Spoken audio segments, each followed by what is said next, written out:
أعوذ بالله من الشيطان الرجيم.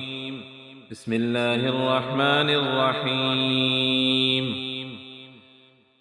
تبارك الذي بيده الملك وهو على كل شيء قدير، الذي خلق الموت والحياة ليبلوكم أيكم أحسن عملا وهو العزيز الغفور، الذي خلق 7 سماوات طباقا ما ترى في خلق الرحمن من تفاوت فارجع البصر هل ترى من فطور ثم ارجع البصر كرتين ينقلب إليك البصر خاسئا وهو حسير.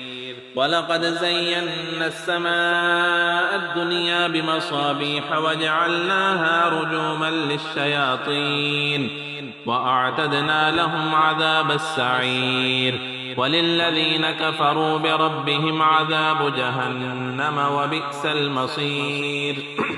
إذا ألقوا فيها سمعوا لها شهيقا وهي تفور تكاد تميز من الغيظ كلما ألقي فيها فوج سألهم خزنتها ألم يأتكم نذير قالوا بلى قد جاءنا نذير فكذبنا وقلنا ما نزل الله من شيء إن أنتم إلا في ضلال كبير. وقالوا لو كنا نسمع أو نعقل ما كنا في أصحاب السعير فاعترفوا بذنبهم فسحقا لأصحاب السعير.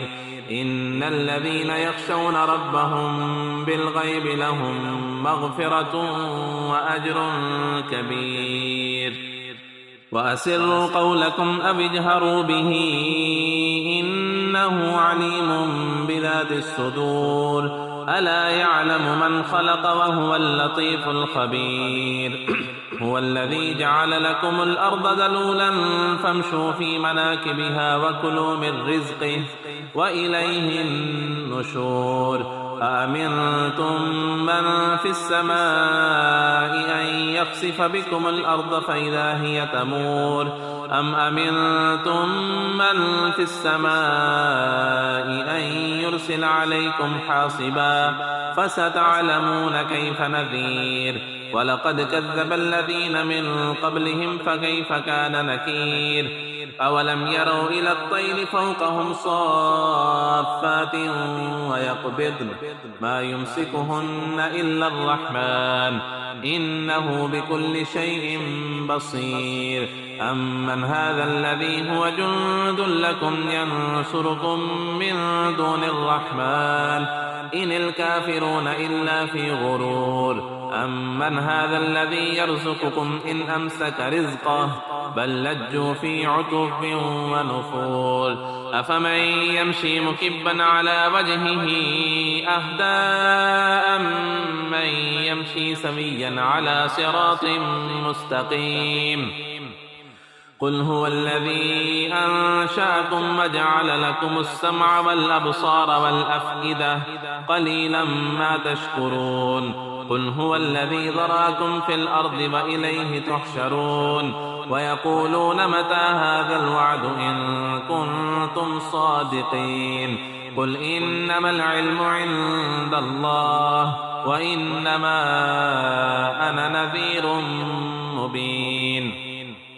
فلما رأوه زلفة سيئت وجوه الذين كفروا وقيل هذا الذي كنتم به تدعون. قل أرأيتم إن أهلكني الله ومن معي أو رحمنا فمن يجير الكافرين من عذاب أليم. قل هو الرحمن آمنا به وعليه توكلنا فستعلمون من هو في ضلال مبين. قل أرأيتم إن أصبح ماؤكم غورا فمن يأتيكم بماء معين. صدق الله العظيم وصدق رسوله النبي الكريم الأمين.